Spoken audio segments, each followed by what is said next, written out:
Hello बच्चों, let's see the question. The question says there are five students S1, S2, S3, S4 and S5 in a music class. For them, there are five seats R1, R2, R3, R4 and R5 arranged in a row. Where initially the seat Ri is allotted to the student Si, where I is equal to 1, 2, 3, 4, 5. But on the examination day, the five students are randomly allotted the five seats. For I equal to 1, 2, 3, 4, let Ti denote the event that the student Si and Si plus 1 do not sit adjacent to each other, okay, on the day of examination. Then the probability that event T1, T2, T3, T intersection T4 is, ठीक है, क्या probability है ये बच्चे को देखो। अब हम बात करते हैं अपने की कॉन्सेप्ट की बात करें तो क्वेश्चन से ही हमारा की कॉन्सेप्ट हम लोग जनरेट करेंगे, ठीक है। देखो हमें इसने बोला क्या है कि टी आई क्या है। देखो टी आई बोला है इसने, टी आई का मतलब है कि कोई भी बच्चा जो एस आई है या फिर एस आई प्लस वन ये साथ में नहीं बैठेगा, नॉट टुगेदर है ना, इसको बोलेंगे हम लोग नॉट टुगेदर, ये साथ में नहीं है, ठीक है बच्चे।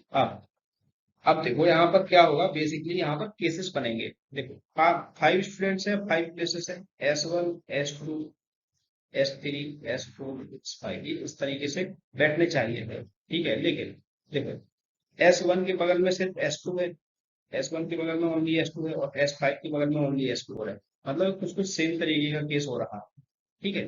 अब देखो S2 के बगल में S3 और S1 है, S5 4 के बगल में S3 और S5 है, मतलब कहने का कि S4 के बगल में एक तरफ तीन स्टूडेंट हैं, एक तरफ एक है, और S2 के बगल में भी एक तरफ तीन स्टूडेंट है और एक तरफ एक है, ठीक है, 3 और 1।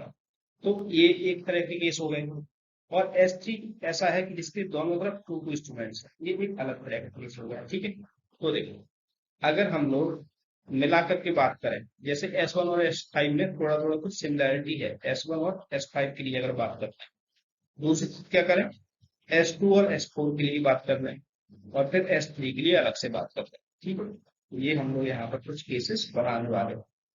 अब देखो हमें अरेंजमेंट करना है स्टूडेंट्स का इस तरीके से कि वो साथ में ना बैठ पाए, ठीक है ना। तो हम लोग अभी बनाएंगे, वो फेवरेबल केसेस निकालेंगे कितने हो रहे हैं। तो देखो जो चीज S1 के लिए होगी वही चीज S5 के लिए होगी, और जो चीज S2 के लिए होगी वही चीज S4 के लिए भी हो जाएगी। तो मैं S1 के लिए निकाल देता हूँ, ठीक है। जैसे फाइव पोजिशन में A1, 2, 3, 4, 5 पोजिशन है मेरे पास, ठीक है।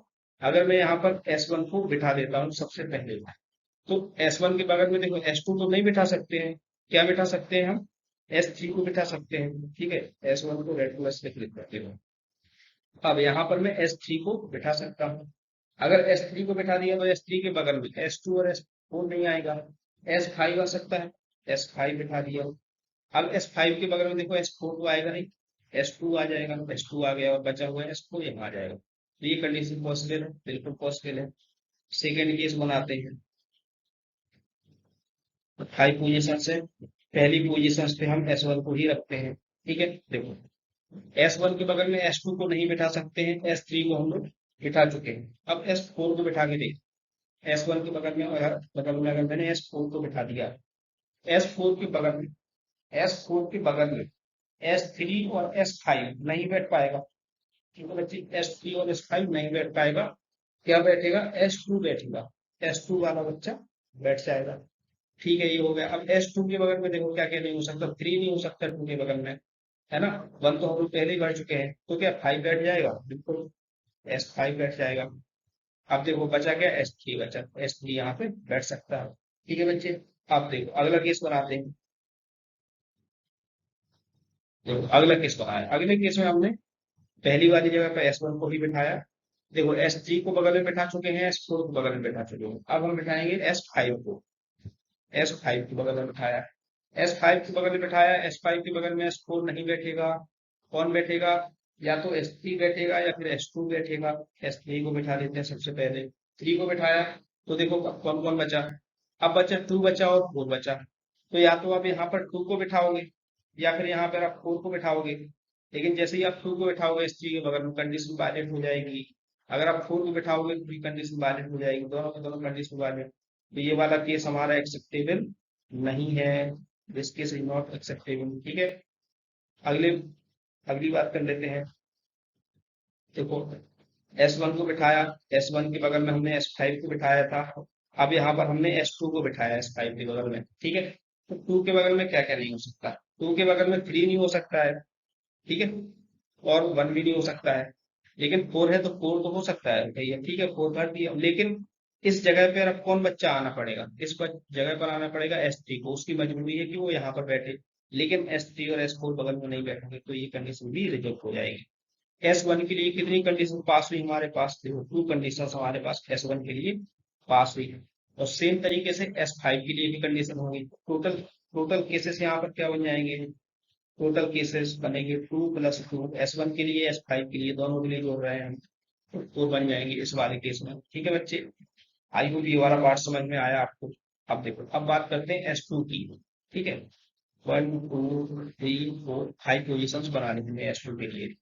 अगर हमने यहाँ पर S2 को बिठा दिया, यहाँ पर S2 को बिठा दिया, ठीक है, तो S2 के बगल में S3 को नहीं बिठा सकते, S1 को नहीं बिठा सकते।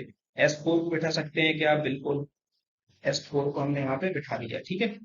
अब देखो S4 के बगल में S3 भी नहीं बैठेगा, S5 भी नहीं बैठेगा, कौन बैठेगा, S1 बैठेगा, ठीक है, 1 बैठ गया। अब 1 के बगल में आप चाहो तो 5 को बिठा दो या 3 को बिठा दो, पहले S5 को बिठा देते हैं फिर S3 को बिठा देते हैं, ठीक है। ये बिठा लिया मैंने। अब दूसरी केस में, ये केस देखो चल गया हमारा, दूसरा केस बनाते हैं। अब देखो, अगर मैंने यहाँ पे S2 को बिठा रखा है फर्स्ट पोजीशन पर, तो बगल में S3 को नहीं बिठाया जा सकता, 1 को नहीं बिठाया जा सकता, S4 को बिठाया जा सकता है, जो कि हम पहले कर चुके हैं। अब S5 आएगा, अब S5 को भी बिठा सकते हैं यहाँ पर, S5 बैठ जाएगा। S5 के बगल में, S5 के बगल में क्या बैठ रहा है, S1, क्योंकि 4 तो बैठेगा नहीं S5 के बगल में, 4 तो बैठेगा नहीं, ठीक है। तो S1 को बिठा लेते हैं, S1 बैठ गया S5 के बगल। अब यहाँ पर देखो S4 बैठ जाएगा S5 की जगह पर, S4 नहीं बैठेगा। यहाँ पर हम S3 को बिठाते हैं, यहाँ पर बिठाते हैं S3 को, ठीक है। देखो S2 हो गया, S5 हो गया, S1 हो गया, S3 हो गया, ठीक है बच्चे, S3 हो गया। और इसके बाद अब देखो यहाँ पर अगर हम S4 को बचा कौन, S4 बचा, ठीक है। S4 लास्ट में बैठ पाएगा, बिल्कुल नहीं बैठ पाएगा, S4 लास्ट में नहीं बैठ पाएगा, क्योंकि 3 के बगल में 4 नहीं जाएगा। इतनी बात क्लियर है बच्चे आपको, ठीक है। अब देखो अगली केस पे बात करते हैं।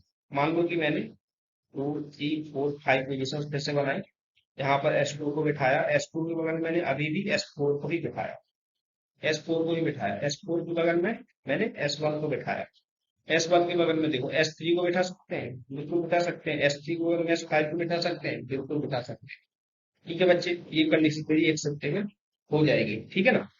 अब देखो, अब एक केस और बनाते हैं, एक केस और क्या बनेगा, बना लेते हैं 1 2 3 4। तो अगर मैंने यहाँ पर पहली जगह पर S2 को बिठाया, S2 को बिठाया, इसके बगल में अगर मैं S5 को बिठाता हूँ, S5 को बिठाता हूँ, ठीक है। S5 के बगल में क्या S4 आएगा, नहीं आएगा। S3 को बिठा सकते हैं, बिल्कुल बिठा सकते हैं। S1 को देखो हमने बिठा के देख लिया था, 1 वाली कंडीशन हमारी रिजेक्ट हो गई थी 5 के साथ, ठीक है ना। S3 को हमने यहाँ पे बिठा दिया, S3 के बगल में S2 को नहीं बिठा सकते, S4 को नहीं बिठा सकते, S1 बैठ जाएगा, बिल्कुल बैठ जाएगा।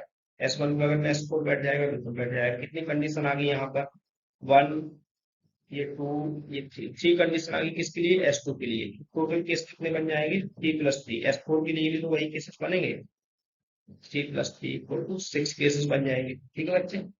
अब बात करते हैं S3 की। S3 के लिए क्या क्या होगा, देखो S3 के लिए 1 2 3 4 5 पोजिशन बनाई हमने। सबसे पहले S3 को बिठा दिया यहाँ पर, S3 को बिठाया, S3 के बगल में 2 को नहीं बिठा सकते, 1 को बिठा सकते हैं क्या, 1 को भी नहीं बिठा सकते, 1 को बिठा सकते हैं, ठीक है ना। 3 - 2 होता है, 2 को नहीं बिठा सकते, 4 को नहीं बिठा सकते, ठीक है। तो S3 के बगल में हमने S1 को बिठा दिया, S1 को बिठा दिया, 1 के बगल में 2 नहीं बैठेगा, S4 बैठ जाएगा, ठीक है। फिर यहाँ पर S4 के बगल में S5 नहीं बैठेगा, S2 और S5, ठीक है बच्चे। 1 2 3 4 5 अगेन हमने 5 पोजिशन ले ली। पहली पोजीशन पे S3 को फिक्स किया, और S3 के बगल में हमने S1 को बिठाया, S3 के बगल में हमने S1 को बिठाया, S1 आ गया। अब S1 की बगल में देखो, हम S5 को बिठा सकते हैं। S5 को बिठाए, 4 नहीं यहाँ बैठेगा, 5 के बगल में 2 बैठ जाएगा और S4 यहाँ आ जाएगा। ठीक है बच्चे, फिर से हम लोग 5 पोजिशन बनाते हैं, 1 2 3 4 5। अब देखो S3 को तो हमें फिक्स करना है फर्स्ट प्लेस पर, S3 हमारा फिक्स है फर्स्ट प्लेस पर। और अब S3 के बगल में देखो कौन कौन बैठेगा। S3 के बगल में S5 बैठ सकता है, बिल्कुल बैठ सकता है, क्योंकि S2 और S4 नहीं बैठ सकते हैं। ठीक है, S5 को बिठा दिए। S5 के बगल में S1 को बिठा दिया, 3 पहले से बैठा हुआ है, 4 बिठा नहीं सकते। S1 या S2 को बिठा सकते हैं, और यहाँ पर S1 के बगल में S4 आ जाएगा, S4 के बगल में S2 आ जाएगा। ठीक है बच्चे, अगली पोजीशन क्या बनेगी, 1 2 3 4 5। अगली कंडीशन यही होगी, S3 हो गया। अब देखो S3 के बगल में S5 को बिठा सकते हैं, बिल्कुल बिठा सकते हैं, यहाँ S2 को बिठा सकते हैं। S2 के बगल में S4 को बिठाया और यहाँ S1। 3 के पास कितने केसेस बन गए, 1 2 3 4, 4 केसेस बन गए है ना। तो यहाँ पर क्या हो गए, टोटल केसेस हो गए। तो फेवरेबल केसेस हमारे या फिर फेवरेबल आउटकम सबका सम हो जाएगा 4 + 6 + 4, है ना बच्चे। आउटकम हमारा 4 + 6 + 4 हो जाएगा। वो हमारे फेवरेबल आउटकम, फेवरेबल आउटकम क्या हुआ, 4 + 6 + 4 इक्वल टू कितना आया, 14 आया। अब टोटल आउटकम्स की बात करें, टोटल आउटकम, ठीक है, टोटल आउटकम क्या होंगे, 5 प्लेसेस 5 स्टूडेंट्स कितनी तरीके से बैठ जाएंगे, 5 फैक्टोरियल तरीके से बैठ जाएंगे। तो प्रोबेबिलिटी हमारी क्या हो जाएगी, जो हमें रिक्वायर्ड प्रोबेबिलिटी है, या फिर बोले तो probability of T1 intersection T2 intersection T3 intersection T4। ठीक है, इन चारों इवेंट के इंटरसेक्शन की प्रोबेबिलिटी हो जाएगी 14/5 फैक्टोरियल। ठीक है, 14/5 फैक्टोरियल, इसको कैलकुलेट कर लेते हैं। 14 को 2 × 7 देखा, 5 फैक्टोरियल को 5 × 4 × 3 × 2 × 1। ठीक है, यहाँ से आ जाएगा हमारे पास आंसर में 7/60, 7/60 आ जाएगा। देखो ऑप्शन नंबर सी में 7/60 गिवन है हमको, option C will be the correct answer. I hope you understood this question very well. Thank you so much. Best of luck.